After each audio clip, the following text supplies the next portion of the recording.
La Guyane française est une terre de diversité, de contrastes et de paradoxes, et son agriculture est à cette image. Ce territoire amazonien, équivalent en taille au Portugal et couvert de forêts équatoriales, est aussi le moins peuplé outre-mer. Le paysage agricole guyanais est dominé par une diversité d'exploitations de petite échelle, pratiquant généralement l'abatis brûlis-vivrier.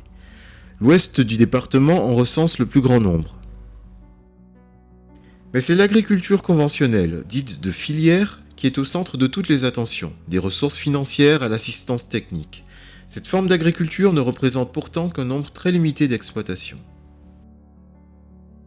Cette dualité au sein du paysage agricole révèle des logiques de production et des stratégies sociales et économiques radicalement différentes. Le contexte guyanais est marqué par une croissance démographique très importante. Le taux de dépendance aux importations alimentaires est considérable, et la performance des modèles agricoles au cœur de nombreuses préoccupations. Il existe virtuellement 130 000 hectares de surface agricole, mais dans la réalité, un quart seulement est effectivement identifié comme mis en valeur. Dans ce contexte très polarisé, le mauvais usage des sols, la croissance démographique, la forte dépendance aux importations et les problèmes d'équité dans l'accompagnement représentent autant de facteurs qui peuvent mettre sous pression les systèmes assurant la sécurité alimentaire, obérant leur capacité à réagir aux crises. L'initiative de Cambionnet pour le plateau des Guyanes a consisté à mettre en œuvre et animer un laboratoire en innovation ouverte, commun à la Guyane française et au Suriname, dans une logique de plateforme en réseau. Ce dispositif dénommé Living Lab se donne pour objectif de penser les transitions agroécologiques en contexte amazonien.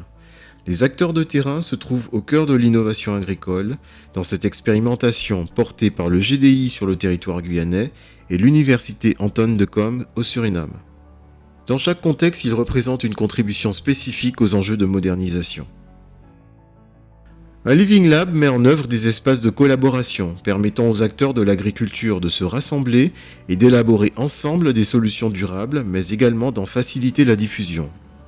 Le Suriname dispose de dispositifs d'expérimentation au champ par le biais de l'université.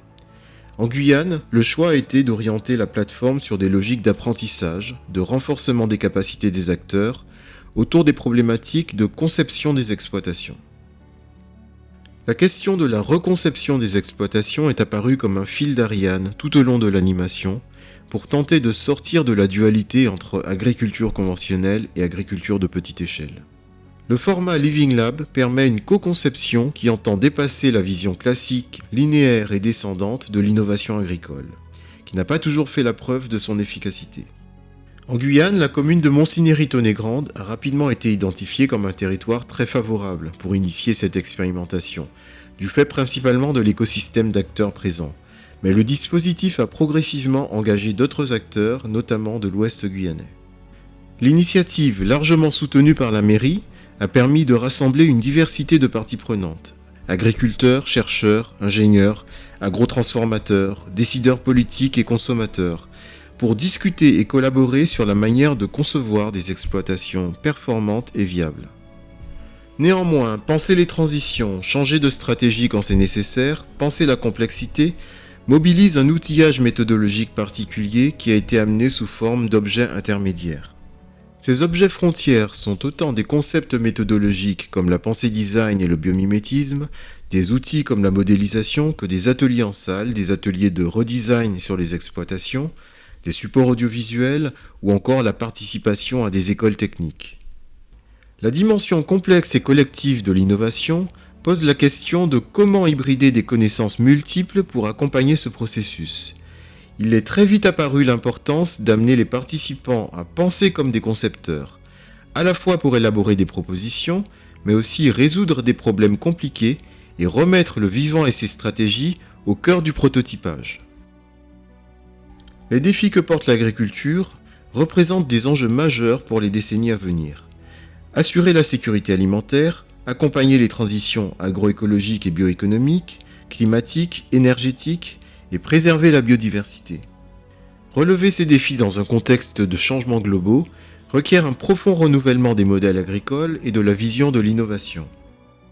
La mise en œuvre d'un tel dispositif demanderait idéalement une intégration sur le temps long et non une animation à marche forcée pour répondre aux contraintes d'un projet. En revanche, l'outillage développé sur le design et la conception d'exploitation a permis de potentialiser les désavantages apparents d'un contexte pour les transformer en opportunités.